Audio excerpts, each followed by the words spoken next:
எந்த அளவுக்கு ஏழ்மையான எளிமையான திருமணங்கள் இருக்கிறதோ அந்த அளவு இஸ்லாம் வரவேற்றிருக்கிறது. ஸல்லல்லாஹு அலைஹி வஸல்லம் அவருடைய நிக்காஹ்கள் அப்படி அமைந்திருக்கிறது. அப்துர் ரஹ்மான் இப்னு அவுஃப் ரலியல்லாஹுடைய வாழ்க்கை நாங்கள் நிறைய பேர் படிக்கிறோம். பெரும் செல்வந்தர், ஆனால் நபிக்கே தெரியாது கல்யாணம் முடிச்சது. ஸல்லல்லாஹு அலைஹி வஸல்லம் அவர்களுக்கு தெரியாது அப்துர் ரஹ்மான் கல்யாணம் முடிச்சது ரலியல்லாஹு அன்ஹு. சொன்னாங்க, யா ரசூலல்லாஹ் நேற்றிரவனே கல்யாணம் முடிச்சது. சொன்னாங்க, அப்படியே அப்துர் ரஹ்மான் இடத்துல நீங்கள் செல்லலையேன்னு கோவப்படல. சொன்னாங்க, அப்படியே அவர் ஆட்டை அறுத்து வலிமா விருந்து கொடுத்துருங்க என்று சொன்னாங்க.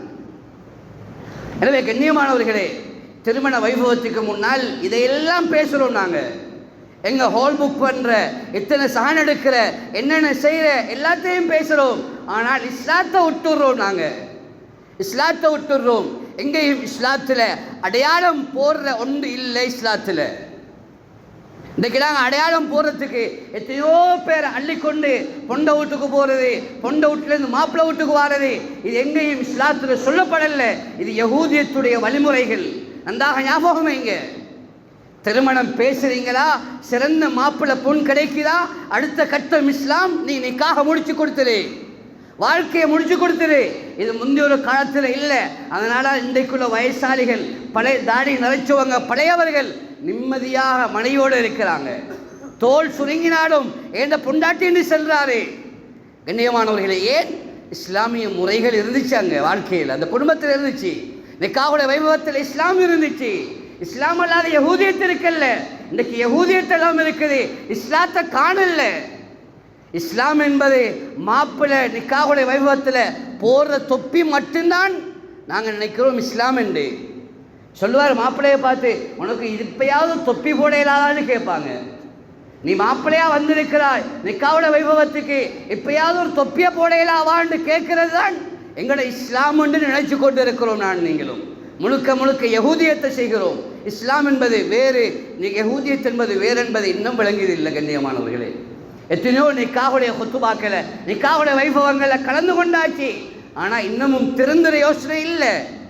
நன்றாக ஞாபகம் வைங்க, எழுதி வைங்க.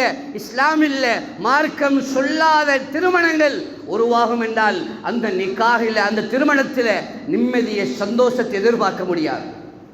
இது நான் சொல்லல, குர்ஆன் ஹதீஸுடைய வெளிச்சங்கள் உலமாக்கள் குறிப்பிட்டிருக்கிறார்கள். எனவே கண்ணியமானவர்களே, ஆரம்ப கட்டம் மாப்பிள்ளை பார்க்குற, பொன் பார்க்குற விடயத்தில் ஒவ்வொரு விடயங்களையும் தேடி பாருங்க. யாராவது பெரிசாக ஆடம்பரமாக செய்ய பார்க்குறாங்களா, எங்களுக்கு இந்த நிக்காஹ் சரி வராது. மாப்பிள்ளைகிட்ட தொழுகை இல்லையா, சரி வராது. பெண்ணுகிட்ட தொழுகை இல்லையா, அது ஆலிமாக இருந்தாலும் மௌலவியாவாக இருந்தாலும் கொஞ்சம் கேளுங்க, தொழுகிறாராண்டு இடத்துக்குன்னு கேளுங்க. ஆலிம் என்பதற்காக வேண்டி பட்டத்தை வச்சு நீ மாப்பிள்ளையை முடிவு செய்ய வானம், பெரிய ஜொப்பை வச்சு மாப்பிள்ளையை முடிவு செய்ய வானம். அவனத்தில் தீன் இருக்குதா என்பதை பார்க்குமாறு இஸ்லாம் வலியுறுத்தி இருக்கிறது. கண்ணியமானவர்களே, எனவேதான் ரொம்ப முக்கியம். ஸல்லல்லாஹு அலைஹி வஸல்லம் மாப்பிள்ளை பார்க்கிற விடயத்தில் இன்னொரு விடயத்தையும் சொன்னாங்க.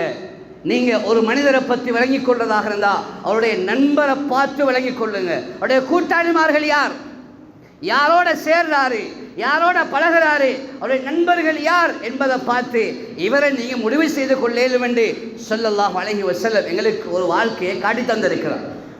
எனவே கண்ணியமானவர்களை, யாரோட பழகிறார், மாப்பிள்ளை யாரு, வெளிநாட்டில் இருக்கேலும் நல்ல சம்பாத்தியத்தில் இருக்கேலும் பிரச்சனை இல்லை. ஆனால் அவர் யார் என்பதை விலகிக் கொள்ளுங்க. ஏந்த மருமகனாக வார்த்தைக்கு தகுதியான்னு சொல் கேளுங்க. இல்லாட்டி மாமாவோட கழுத்தை வெட்டுவான், இல்லாட்டி மாமாவை கொலை செய்வான், இல்லாட்டி மாமாவோட பேர் கெட்டு போகிறதுக்கு மாப்பிள்ளை காரணமாக இருப்பான், உம்மா வாப்பாவோட பேர் கெட்டு போகும், மனைவியை ரோட்டில் பாதைகளில் வச்சு அடித்து கொடுமைப்படுத்துவான்.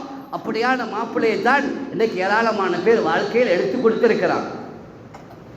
கல்யாணம் முடிச்சதுக்கு பிறகு சொல்கிறாங்க, இவனை பார்க்கலையே நாங்கள், சொன்னதுக்காக வேண்டி அவர் வந்து சொன்னார், இவர் வந்து சொன்னார், நல்லம் என்று சொன்னார், அந்த பள்ளி ஹதரத் சொன்னார் நல்ல மாப்பிள்ளை என்று சொன்னார், அதனால தான் முடிச்சு கொடுத்தோம் என்று சொல்லி யாரையாவது தலையில் கட்டிட்டு போகிறோம். ஆனால் எங்களுக்கு தேடி பார்க்கணும் என்பதை இஸ்லாம் வலியுறுத்தியிருக்கிறது.